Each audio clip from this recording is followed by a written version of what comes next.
देखिए, एक ये तो बड़ी अजीब बात है। एक तरफ से G7 का वहाँ जो दस्तखत किए हमारी सरकार मोदी जी ने वहाँ पर जाके कि जो लोगों को फ्रीडम ऑफ एक्सप्रेशन है हम उसकी हिफाजत करेंगे, यानी जो कोई अपनी बात रखना चाहता हो उसको पूरी आज़ादी होगी।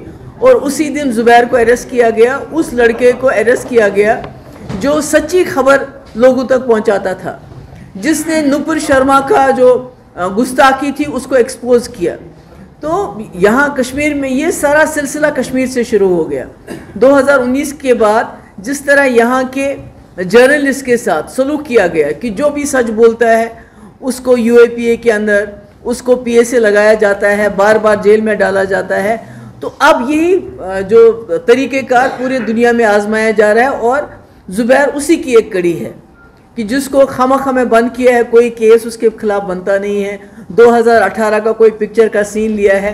तो मैं समझती हूँ ये जो मुल्क है हिंदुस्तान, इसकी बुनियादें जमहूरियत पे हैं, इसकी बुनियादें डेमोक्रेसी है, सेक्युलरिज्म है। और आज लगता है जिस तरह BJP सरकार चल रही है, जिस तरह लोगों का दम घुटता है, कोई बात नहीं कर पाता है। तीस्ता की मिसाल ले लीजिए कि जो हक के लिए खड़ी होगी, जिसने मजलूमों की आवाज़ बनी, आज उसी को जेल में डाला जाता है।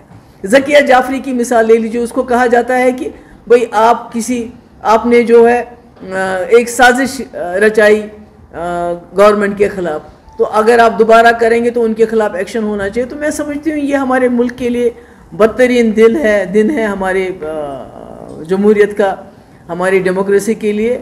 और मुझे लगता है कि खुदा ना खास्ता हमारी हालत जो है दिन ब दिन चीन से बदतर होते जा रहे हैं। चीन जो है वो सामने है, मगर हम दुनिया की सबसे बड़ी जमहूरी मुल्क माना जाता है।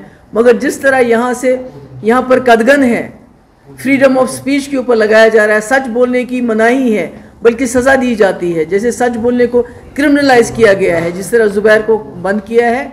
मैं समझती हूँ ये बहुत अफसोस की बात है। सिविल सोसाइटी उठी भी है और भी ज़्यादा उनको इसके ख़िलाफ़ अपनी आवाज़ बुलंद करनी चाहिए।